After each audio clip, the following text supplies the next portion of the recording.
Close your eyes and take a deep breath. You are home now, and the world outside can wait. Welcome to another episode of Z in History. A young prince came home to bury his father. He found his uncle wearing the crown and his mother wearing a wedding ring from the same family. The more he watched, the more he suspected something had been covered up. This is the story of Hamlet, a prince who discovered that his uncle had murdered his father, but proving it meant walking through a court where every smile was a lie. The fire has burned low and the castle has gone quiet. Settle in and let the story unfold. Chapter 1. The Return. Hamlet came back to Elsinore to bury his father and found his mother already married to his uncle. He stepped off the ship and felt the difference before he could name it. The kind of shift you feel when you walk into a room where everyone has already made up their mind and you are the only one who has not been told the verdict. The castle looked the same and the flags still flew above the towers. But the flags flew for his uncle now, and that changed everything in a way that was hard to put into words, but impossible to ignore. He had been sitting in a lecture hall in Wittenberg when the messenger found him with word that his father was dead. He packed one bag and rode through 3 days of rain to get home. He arrived to find the coronation already set, the funeral already past, and everyone already mourned except for him. He walked into the great hall for the welcome feast, and that was when the reality of it hit him. People in castles had a remarkable ability to forget things that were inconvenient to remember.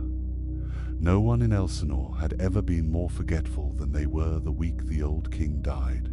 His mother sat beside Claudius in a heavy gown the color of gold, like a queen at a celebration.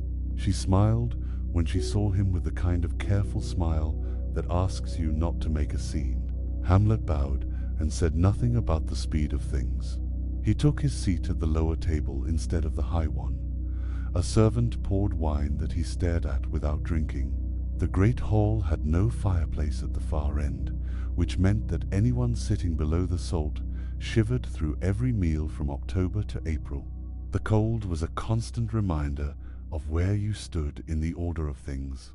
He watched Claudius raise a toast to Denmark. The court raised their cups. Hamlet raised his too, but he did not drink. He understood now that the court had moved on without him, and he was the only one who had not been given a chance to say goodbye. Chapter 2. The Ghost. Late that night, 2 soldiers came to Hamlet's chamber and told him they had seen a ghost on the ramparts. A figure in armor that looked like the old king. Hamlet followed them up the winding stone stairs. The wind cut through his cloak. The night was so black, there was no moon to guide them. The same kind of darkness you only find in places before electricity existed, where a single torch is the only thing standing between you and complete blindness. When the soldiers stopped at the wall and pointed into the dark, he saw a figure standing at the far end of the battlement, tall and still, in armor that caught the torchlight in dull flashes. He understood that this was the thing they had been so afraid of. The figure raised one hand and moved toward the far tower, and Hamlet followed because he had to know if it was real. The soldiers called after him, but he kept walking, following until the figure stopped at the edge and turned to face him. He saw that it was his father, not a ghost in white linen, but a king in full armor with the same face and the same eyes. The voice that came out of it was low and hollow. It told him that his uncle Claudius had poured poison into his father's ear while he slept, that the brother had stolen the throne and the queen in one quiet act while the old king lay dying in his own bed. In a world without locks on bedroom doors and guards who could be bought for a coin, privacy was not a right but a strategy. The old king had trusted his brother enough to sleep while he was in the room, a mistake that had cost him everything. The shape faded into the dark, and Hamlet was left alone on the wall, shaking with a truth he could not prove and no one to tell it to. Chapter 3. The Vow. At dawn, Hamlet found his two friends Marcellus and Horatio in the empty hall. He made them swear not to tell anyone what they had seen. They had waited all night for him. They had seen him follow the shape and heard the hollow voice. He looked at them and told them they must keep this secret. Not a single word about the ghost or what it said. They nodded and promised to hold the silence. Later that morning, the court assembled.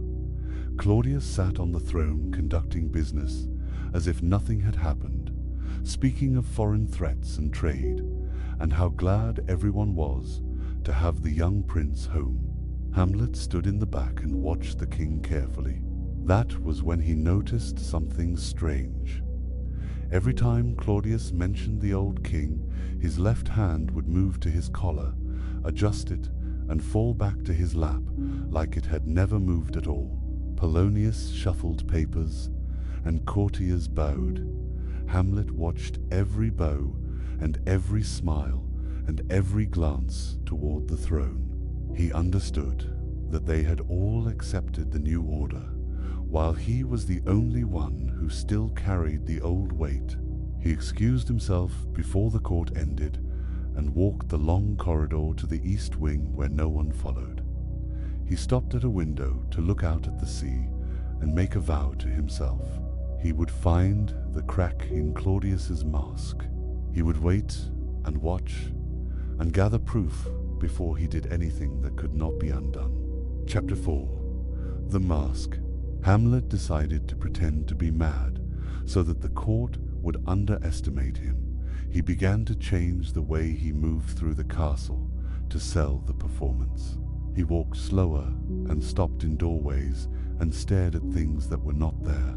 It started so subtly that no one could name the exact moment when the prince became strange. He answered questions with questions and laughed at nothing during meals. He looked at Polonius for 5 full seconds before telling him he was a fishmonger. The old man blinked and wrote it down without understanding what it meant. Word spread through the castle that grief had broken the prince. That was exactly what Hamlet wanted. People who think you are mad do not think you are dangerous. Polonius was convinced. He told the king that Hamlet was lovesick over Ophelia and presented letters and gestures as proof.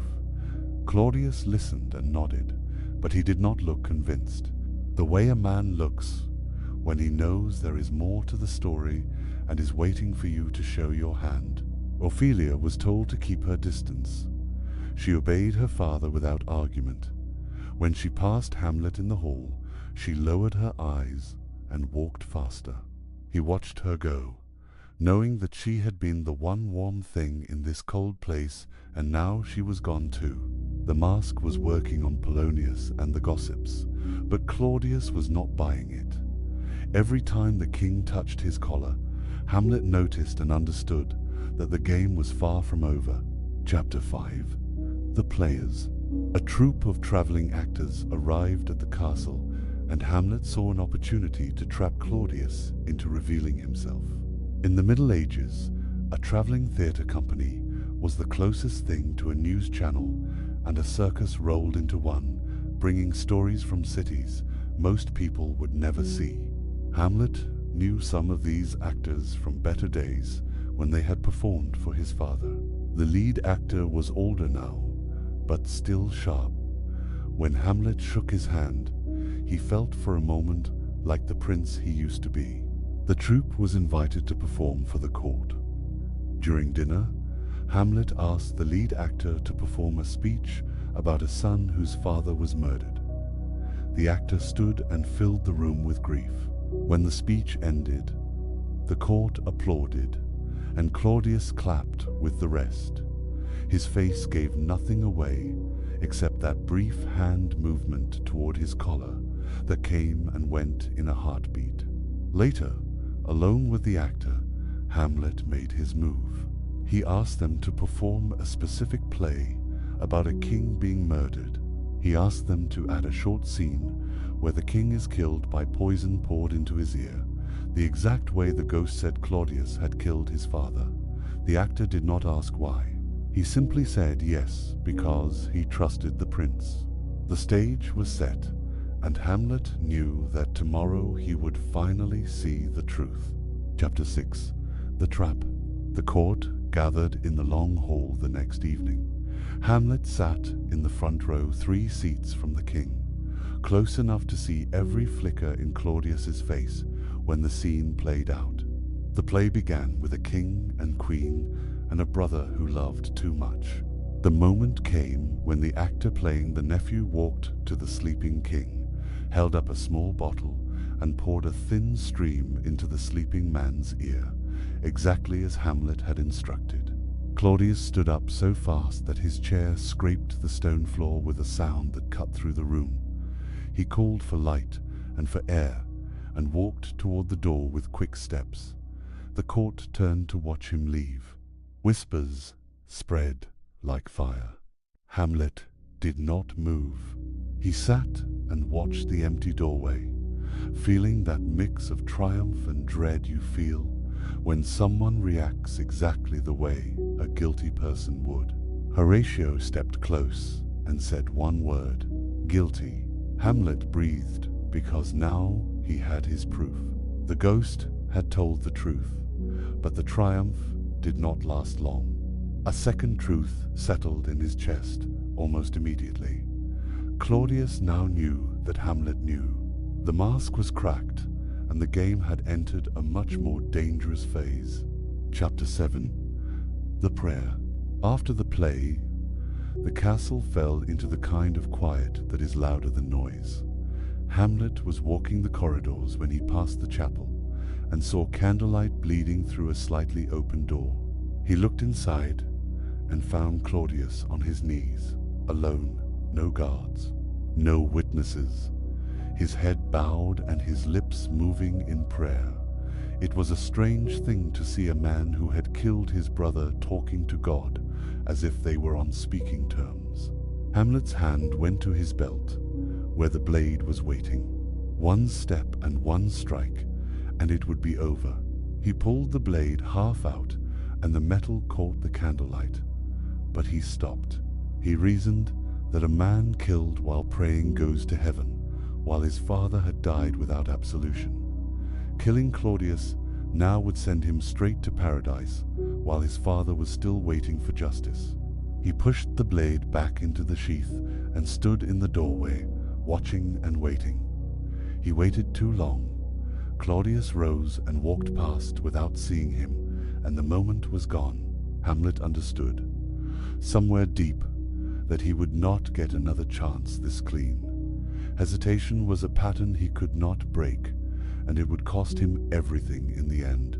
Chapter 8. The Curtain. Hamlet went to his mother's chamber to confront her about the marriage. He found her sitting by the fire alone and closed the door behind him. He told her the truth plainly. She had married a murderer and chosen a throne over justice. She told him to stop, but he did not stop. When she raised her hand, he caught her wrist. The look on her face was the look of someone who knows they have been caught, but has been pretending for so long that they have almost forgotten what honesty feels like. Then a voice came from behind the curtain. Someone had been listening. Hamlet turned and drew his blade and drove it through the fabric without a second thought. In a castle where everyone spies on everyone else, a man behind a curtain is never there by accident. The blade met flesh, and a body fell forward. He pulled the curtain back and found Polonius. His eyes were open. His mouth was open. His blood pooled on the stone. An old man who spied because he was told to, hiding behind a curtain like a child playing a game. His mother screamed, and Hamlet stared at the body with his hands going cold. He had killed the wrong man. He had given Claudius the perfect excuse to act. Regicide was now justifiable. He was no longer a grieving prince, but a killer with blood on his hands. Chapter 9. The Passage. Claudius sent Hamlet to England the next morning. A ship waited with 2 courtiers on the deck, who would escort him. No farewell, no trial, no explanation. The king was merciful, the announcement said. He spared the prince's life. Exile instead of execution. The court accepted the story, and Hamlet stood at the rail as the castle shrank and the coastline faded. The two courtiers stayed close, watching him the way guards watch a prisoner who might try to escape. Days passed on the grey water.